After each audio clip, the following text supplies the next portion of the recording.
Welcome back to Yoshi Entertainment, everybody. So it just hit the media that Cornell Iral Haynes Jr., that's Nelly for all y'all who don't know, got arrested this past Wednesday morning. The reasons for which left many people face palming themselves and very disappointed. I mean, the whole Tyra Banks, we were rooting for you, whole 9 yards and everything.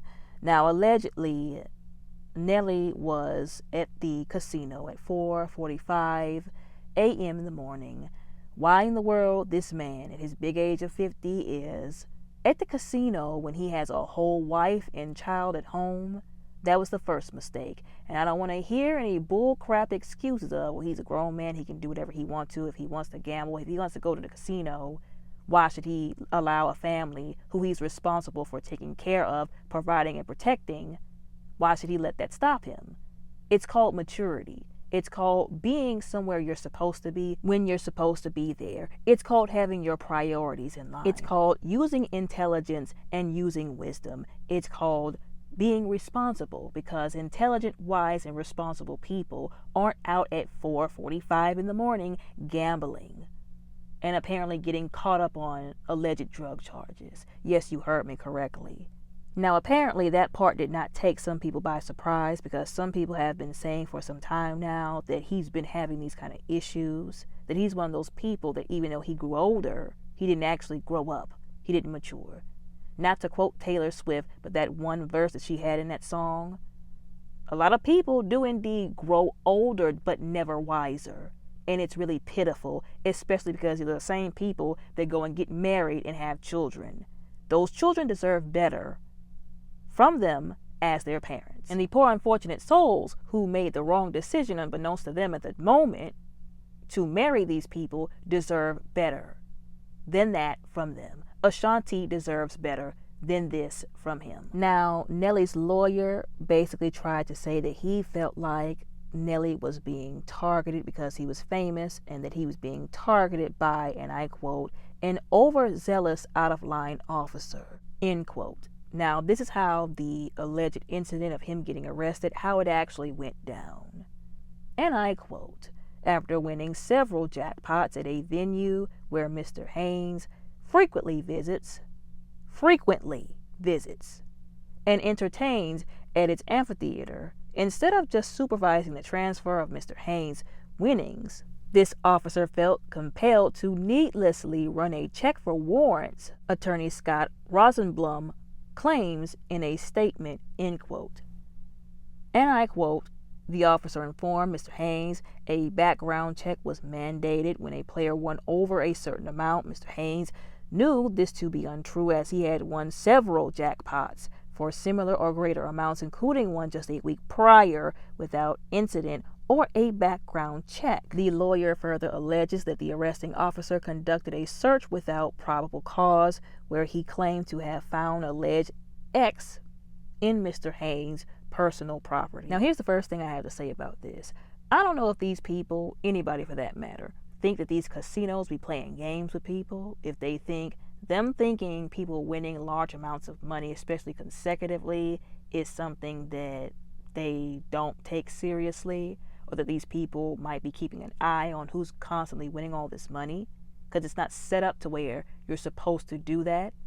But it could have very well have gotten to a point, because they did admit he had made multiple visits to this place and he won multiple lump sums of money. They probably thought something was rigged, and that's probably why they wanted to check, just to be sure, to see if they could find something in his background.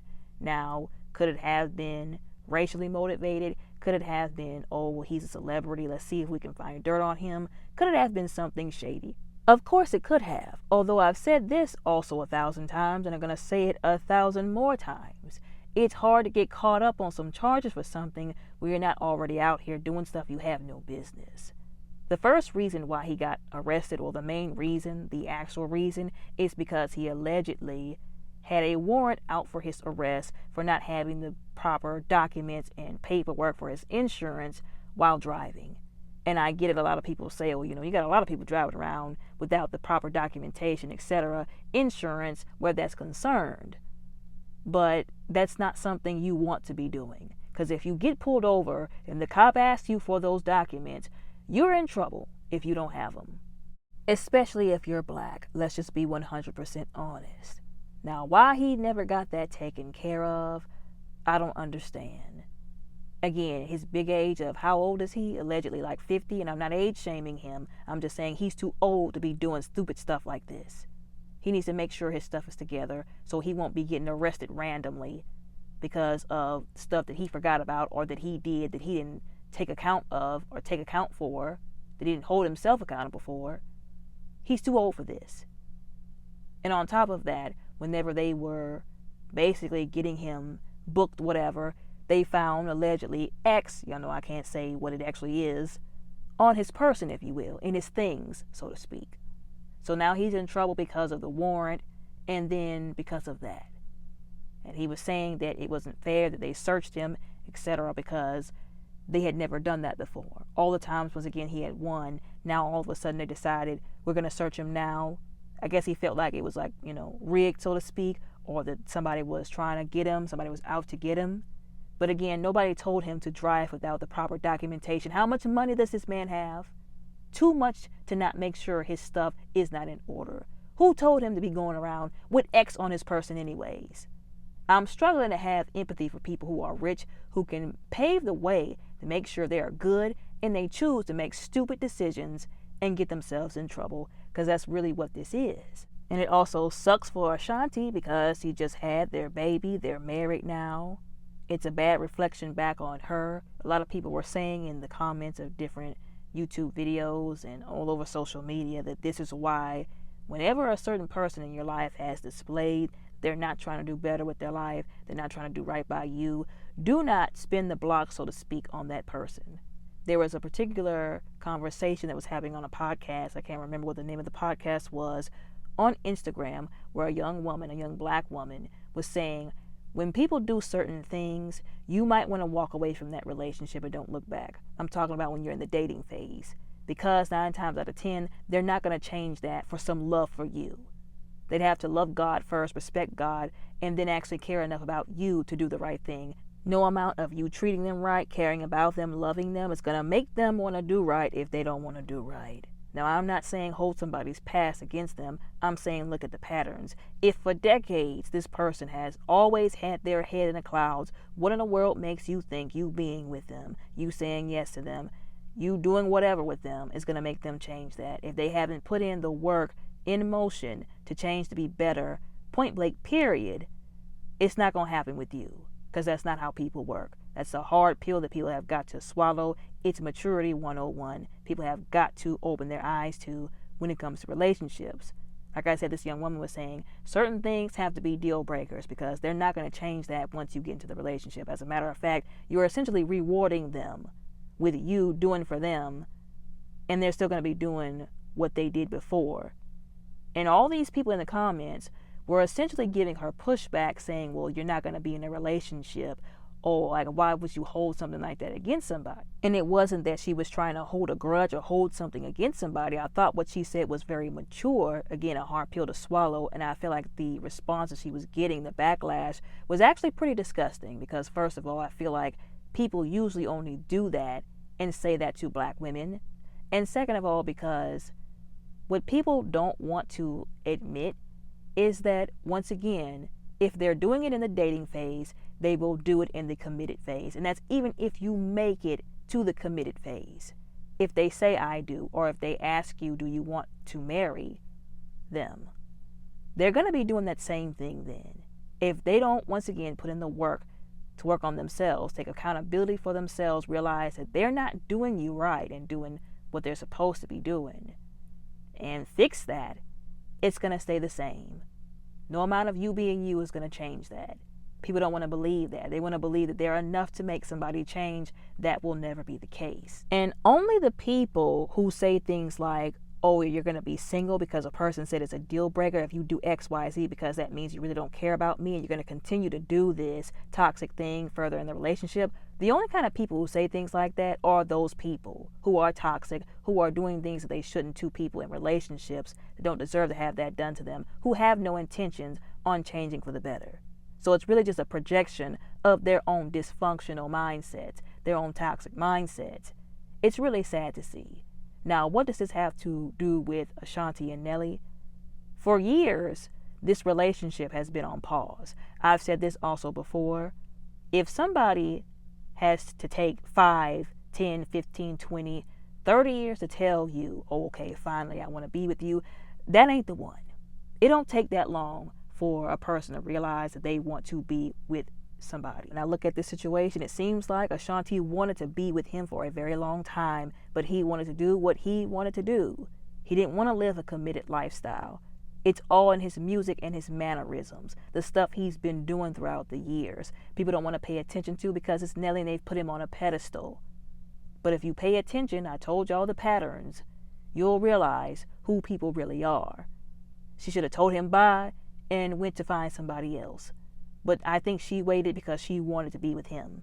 And now that they finally got that moment that they could have had years ago, he still got his head in the clouds. This is why people were saying, the wise people who were seeing this relationship for what it was, were seeing Nelly for who he was, who he's been, were saying that this relationship should have never been. Make no mistake, they wanted Ashanti to be happy, but they did not think she should have went back to Nelly. Because look what's happening right now. But instead you have the idiots, yeah, I call them idiots, on the internet praising this, talking about, oh, we wish them the best. A situation that should have never been. What are you wishing the best? If it should have never been, as long as it continues, it will get worse. And people aren't calling this out to rub in anybody's face, to say, oh, we all told you so. People are calling this out because they're tired of people idolizing a relationship or individuals who have shown the entire world red flags for days, if you will. But people just close their eyes to them, like I said before, because they wanted to pedestalize this person, because this person was a celebrity, their favorite celebrity. Personally, I think, because I've said this before, you should be held accountable for whatever influence you have. If you encourage somebody to be in a relationship, celebrity or no celebrity, and you ignore the red flags all in the name of you just want to be right and you just want to put people together for whatever reason, whether you're worshiping them, putting them on a pedestal, or you just want them to be together so badly, and you don't use any kind of actual wisdom, intelligence, or discernment when you're putting them together, if that person's life blows up because of the other person whose red flags you help them ignore, you should be held accountable too. I know that might sound crazy, but once again, people need to be held accountable for the influence that they have over other people. And even if not held responsible, you're still accountable because you helped them make that bad decision. You aided, you abetted, and you encouraged. Anyways, there were some people insinuating that the reason why she went ahead and got married and went through with having a baby was because the black community was laying on a lot of pressure because she was an older woman, she was unmarried, she had no child. And unfortunately, black people, it's the truth, are very nasty, mean, and derogatory to other black people when it comes to dating, all aspects. And it's really sad. We tear down each other, and it should not be that way. I know that there were some people dragging her. A lot of people were saying that it was a lot of men dragging her. I don't know if that's 100% true because, once again, she was single, she had no children, she was unmarried. After everything that happened to her with Irv Gotti, allegedly her songs being used without her permission by certain other people, she probably wasn't really focused on a relationship. She just wanted to get her peace of mind. And I don't think people should be harassed for choosing to be single in order to protect their peace, because the person who they thought was the one for them is either not doing the right thing or they just want to breathe before they go jump into a relationship. But that could have been a factor. Now some people were saying that they don't believe that she was so swayed by other people that she married him because people were talking about her or whatever, that she just wanted to be with him, like I said before. But like I said, I don't know 100% if that was the case or not. I'm just acknowledging that unfortunately it does happen to a lot of women. A lot of women are drugged for being older, unmarried, not having children. It's not right. You don't know their situation. You don't know what they could have went through. It's not a sin to be unmarried as a woman and not have children. And if it is, then the same thing goes for the men who are running their mouths talking about these women who are also unmarried and don't have children. All the ones who have created broken homes with women and not even being a father to their children. So let's not take it there for those people who want to go there. As I've said before many times, actions have consequences. I really hope that he cleans his life up. He needs to stop gambling. I don't care what anybody says, point blank, period. And does better as a father and a husband. But anyways, y'all, let me know what y'all think and how y'all feel about all of this down in the comments below respectfully. Don't forget to like and subscribe. Y'all all have a very blessed, beautiful, and safe day.